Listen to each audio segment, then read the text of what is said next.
Well, 2025 is wrapping up in just a few hours. If you're watching this the day I upload it, it is New Year's Eve. I hope you have a wonderful, safe evening and go into next year happy, healthy, and if you're like me, which you probably are if you're watching this video, you're excited for a whole new year of movie watching. This year in total, I watched 258 movies, both new releases, rewatches, and films that I had never seen before. Now, that's a big number for me. I usually try and watch as many as I possibly can in a year, but with life and everything, it's sometimes difficult to watch as many in a week as I would like to.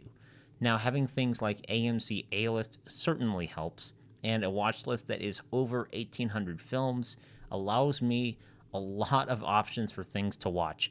One thing that I found particularly difficult this year was paring my list down to 10 films.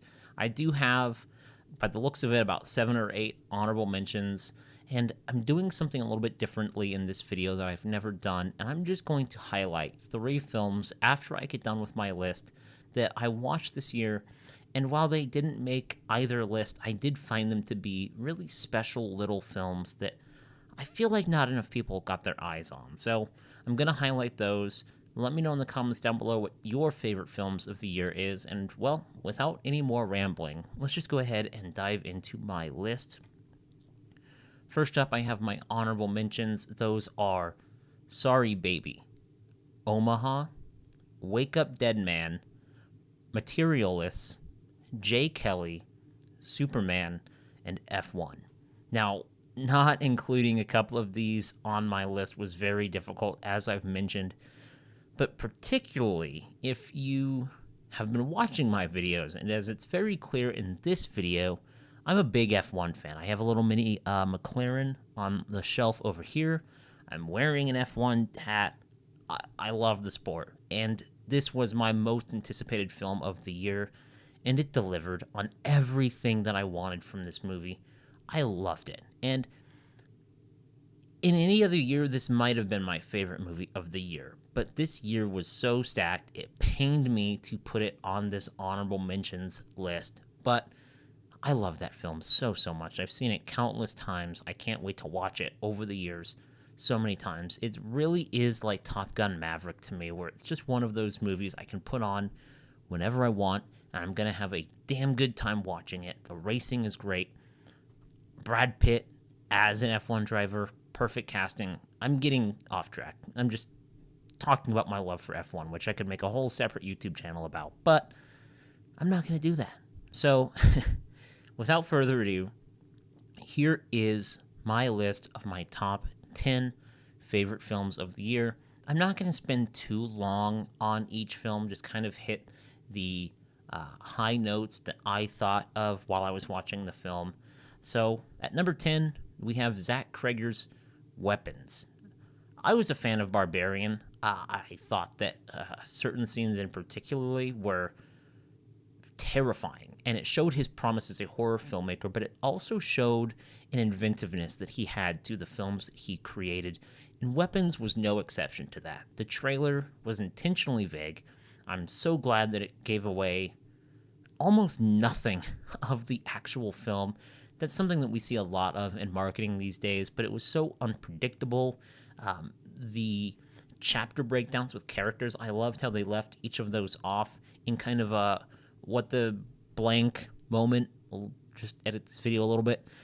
And Amy Madigan, in particular, in this movie was so unhinged and terrifying. I wanted to just stop looking at everything she was doing because it was so creepy, but yet her performance was so captivating that even when she's doing the most horrific stuff, I couldn't look away. The final sequence in the film, it's been out for a while. I'm still not going to spoil it because it was such a surprise when I saw it for the first time. I would be hard-pressed to find a moment in a movie this year where I laughed as hard as I did at the end of Weapons. I was in tears watching that final sequence. It reminded me of a really, really messed up take on Ferris Bueller's Day Off, the end where he's running.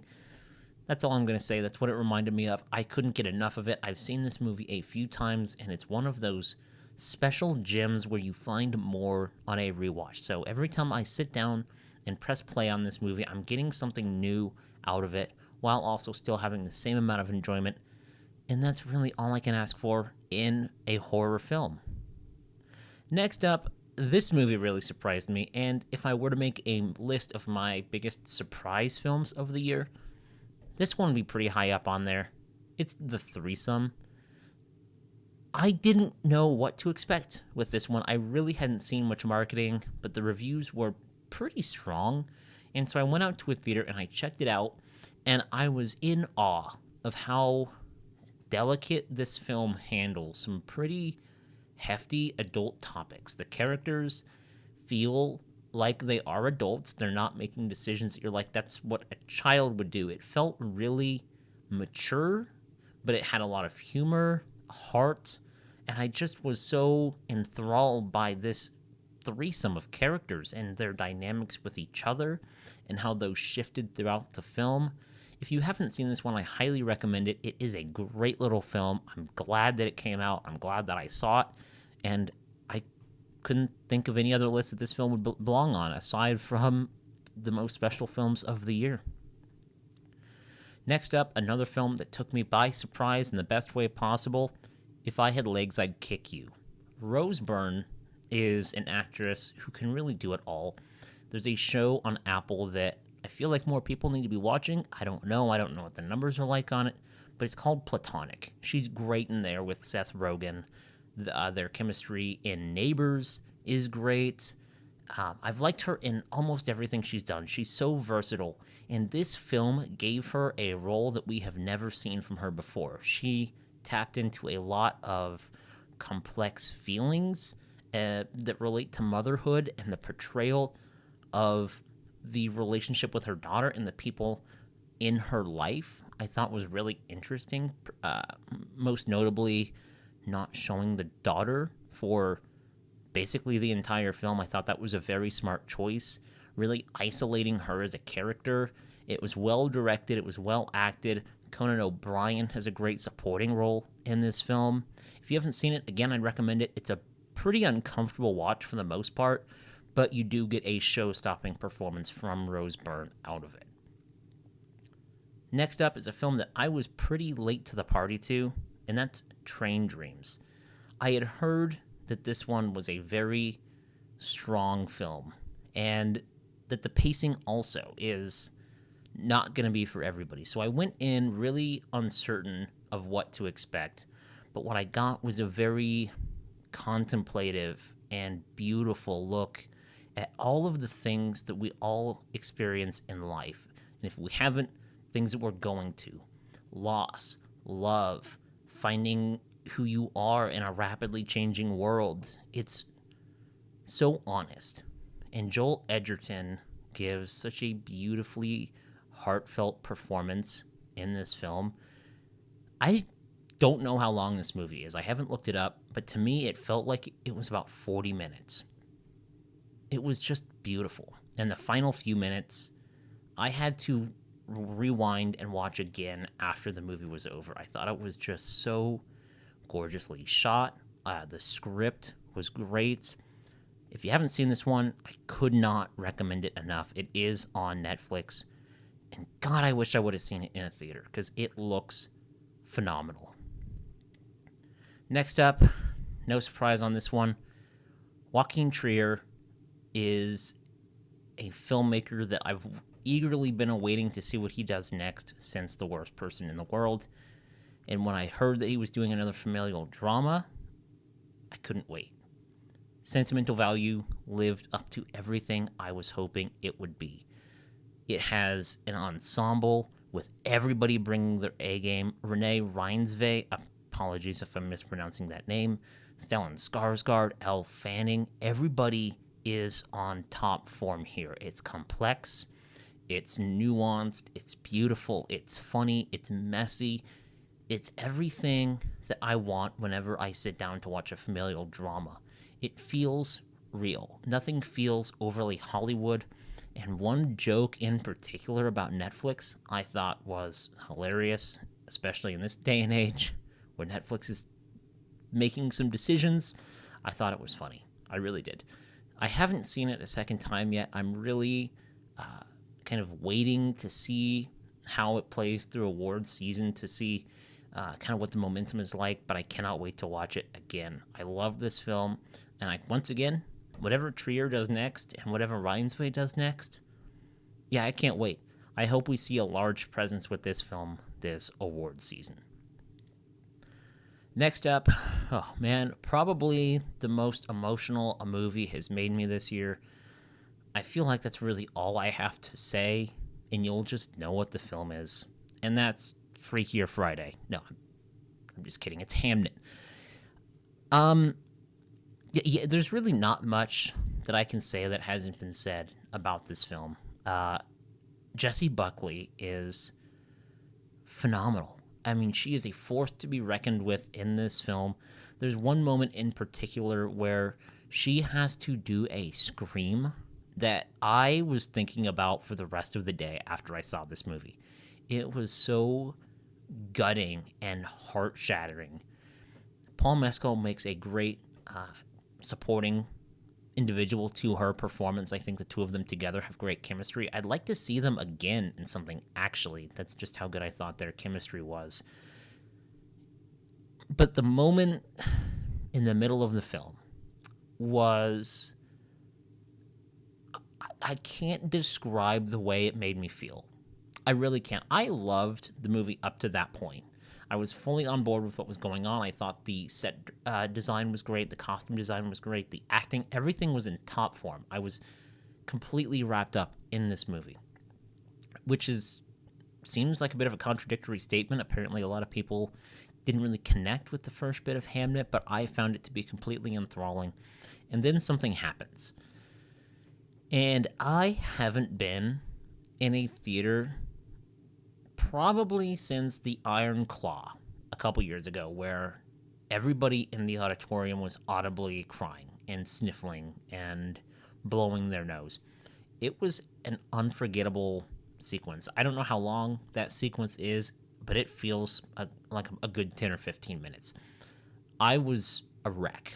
And it takes a lot for a movie to make me emotional, but what that film does, and then how it carries on after that instance, going into the final segment of the film, which also got me again. This is just a beautiful, beautiful meditation on grief and how a lot of what we experience in life imitates art if you're an artist. I can't stop thinking about the sequence in the theater where Jessie Buckley's reaching out and everybody behind her is reaching out. It's a beautiful shot. It's a beautiful moment. It's just a beautiful frickin' film. Now, completely going in a different tone is Park Chan-wook's No Other Choice. This might lose me a bit of credit as a film fan here on the internet, but I'm going to say it anyway. This was the first film I have seen from director Park Chan-wook. Now, it's not to say that that was intentional. I went back and I looked at how many films of his I have on my watch list, and it's a lot. And now I can't wait to dive into his filmography and kind of see what led to this film, because there are certain shots in the way that the camera moves within this film that I was completely mesmerized by. As an aspiring filmmaker, I always love to see new and inventive ways that people use the camera to tell the story. And while I'm not sure what a lot of these shots meant and why Park did them, I was completely in awe of them. One moment in particular, I'm saying the word particular a lot. Anybody else notice that? Anyway, there's one moment with a glass of beer and the way that the camera moves within it that I wanted to rewind the movie and watch that again and understand why he did that. It was so creative. Maybe there wasn't a point to it. I need to see the movie again. It's very hard to come by living in the Midwest right now, but I'm eagerly awaiting another watch. It's razor sharp with both its humor and its commentary.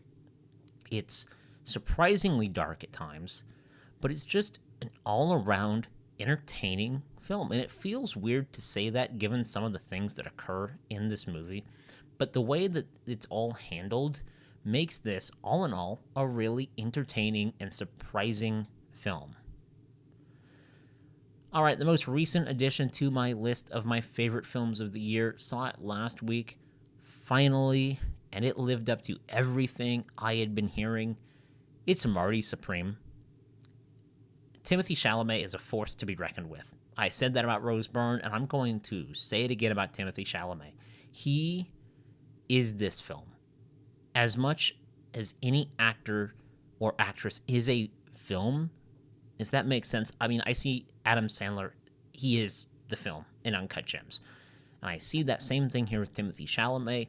It's an interesting comparison because those two films share a surprising amount of DNA kind of in the inertia of the story and how it's just a snowball effect. But I couldn't take my eyes off of this little shit. And that's the way that I came out of the movie thinking about it. I'm like, this guy sucks. And in some ways, this is going to be a massive exaggeration. Stay with me for a second. But to be ambitious, especially when you're in your 20s, a place that I'm in right now. I have a lot of dreams and I have a lot of things that I want to accomplish, but I'm in my 20s, so a lot of the world will see me as a young person. I saw bits of myself in this character and how sometimes that dream sticks with you so much that you don't see the effects of some of the decisions that you're making on the people in the world around you. Now, I'm not saying, and I'm certainly not saying that I have made decisions like Marty has in this film. I haven't, but I did see that level of ambition that I sometimes feel that I will stop at nothing to accomplish my dreams. I saw that bit of myself in him, and it made me hate this character just a little bit more because he just makes so many ridiculous decisions to achieve that dream that I just couldn't get on board really ever with anything that he was doing. But like I said, I couldn't stop watching. He was electric in this film. And Gwyneth Paltrow, I thought, really gave a surprisingly complex performance. I thought, based off of kind of the marketing of the film, I thought that she would be more of just a side character who didn't really serve as much of a purpose as she did. I'm glad she did because she's very good in the film. It's just chaos and it's anxiety inducing. It just leaves you on the edge of your seat for 2.5 hours. It's exhilarating. It's an experience that I can't wait to watch this movie again, but at the same time, I need a little bit of time to calm down after that one. Okay, well, we got two more. And yeah, I feel like there's no... I don't... I've never once since I saw either of these two films thought that there is something that could beat them. And that second film is Sinners. I was speechless the first time that I saw this film, and clearly I'm speechless now, just trying to comprehend how I'm going to talk about these next two films. Ryan Coogler is a filmmaker that I've deeply admired. I enjoyed a lot of his films. Fruitvale Station is incredible. And when I heard that he was doing a period piece vampire film, I couldn't wait to see what that meant and all of the things that would go into that. And it's about culture and society and sibling relationships. There's so much to dive into with this film. The music is incredible, especially the I Lied to You sequence, that whole one-take shot. I was in awe when I saw that the first time in IMAX. My mouth and jaw were just on the floor, that whole sequence. Kind of like No Other Choice, I wanted to rewind that and just watch it again. And then when everything starts going down, I was genuinely afraid for these characters because it makes you care about them. And all throughout, it's terrifying, it's gorgeous, it has a lot of true cultural influences and things that really did take place as far as, like, for instance, I wasn't aware about the presence of Chinese immigrants in the South in this time frame. I did not know that. And it just felt authentic. And it also was able to succeed incredibly well at being just a thrilling, good time at the theater, while also proving why Ryan Coogler is always a filmmaker to never doubt. Okay, yep, I'm not even gonna. Just no lead up. It's one battle after another. Wow. Wow. Kind of like Sinners, watching this for the first time in IMAX, I was glued to my seat. Talk about a non-stop, captivating, complex, exhilarating, well-acted, top-of-the-line craftsmanship on display. I couldn't take my eyes off of this one. Leonardo DiCaprio, we're going to start there, is just incredible in this one as a father who's just trying to get back to his daughter while trying to deal with the fact that she doesn't have a mother in her life, and how he has to take on both roles as a parent while atoning for actions that he took that he did before she was born, with the Lockjaw character. Benicio del Toro is a great presence within this film, and he's also hilarious at times. Yeah, there's one line in particular that everybody's been quoting ever since, and that just shows the impact that this movie has. Chase Infinity gives a great performance here, holding her own against all of these incredible actors. Sean Penn is unhinged and terrifying, and all of the things that everybody has been saying.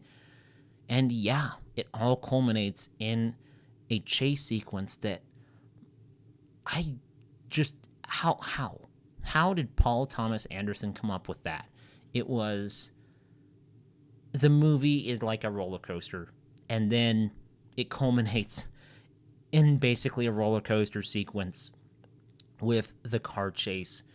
I don't know if I blinked that whole sequence. I don't know, because I was just completely wrapped up in everything that was going on. It was beautiful. It's funny. It has a lot to say on generational trauma and the actions of our consequences and how they can trickle over, and a society that is being ripped apart by politics. It's a very timely film that's just all of the things that I've already said several times. I couldn't get enough of this film, and every time I rewatch it, I'm just reminded of how incredibly special this film is and how lucky we are to have a film like this. I don't see any other outcome than this film winning Best Picture for everything. It's just, it takes my breath away every time I watch it. It's my favorite film of the year. There was never any doubt as soon as I saw it. I knew that these two films, Sinners and One Battle After Another, would define 2025 as a filmmaking year and a movie-going year. And yeah, they're two of my favorite films of the past few years, too. Just incredible. As I said at the start of this video, I did want to highlight just a few other films here that I enjoyed quite a bit that I think should get more eyes on them. One of Them Days was a comedy that came out in early January and was a bright spot in the January movie calendar. I thought it was hilarious. Keke Palmer was so charismatic is the word that I would use to describe her performance in this film. Couldn't get enough of it. I haven't really gone back to watch this one since the summer, but you know what? I'm going to give this one a rewatch here very soon because it's hilarious. Sisu Road to Revenge, unfortunately, didn't quite hit at the box office. It came out in a crowded time, to be fair. But this takes everything that audiences loved about that first film and raises them to 11 in, at times, hilarious fashion, while still telling a very sweet story about loss and continuing on in the face of grief. Blue Moon, one of two Richard Linklater movies this year. I'm not going to lie. At first, when I sat down in a theater to watch this, for the first 20, 30 minutes, it wasn't quite clicking. It wasn't quite clicking with me. But then, I don't know what happened. but I was completely taken over by Ethan Hawke's performance and the whole ensemble within this film. And it's a very kind of messy look at the end of an era, both in terms of a partnership, a career. Man, Ethan Hawke, I think he should be getting a little more awards recognition for this role. Just a very well done one location film with a great script. And lastly, a film that I just watched a couple days ago, The Ballad of Wallace Island. What a special little movie. It's not going to redefine a genre. It's not going to change the world. But what it does is just makes you feel really good inside. It's a warm, irresistible little charmer of a movie. The performances, especially from Carey Mulligan, are great. The three main actors together, all I just found irresistible. This, like I said, it's not going to change the world, but if you want a movie that just makes you feel really good and warm inside, this is one of the movies from this year that will assuredly do that. So that is my list of my honorable mentions, my top 10 favorite films of the year. Again, what are some of your favorite films from the year? It was, all in all, a really great year for film, and I can't wait to see all of that culminate this award season, and I can't wait for next year's film slate. And I will have a video of my most anticipated films of 2026 coming out within the first few days of January. So thank you, as always, for watching one of my videos. This year was pretty light in terms of videos. It was a busy, chaotic year, but hopefully, we can start strong with this video and carry that through into next year. I really do love jumping on here and talking about film. It's what I know. It's what I love. So once again, as always, thank you so much for watching this video, and, well, I'll see you in the next one.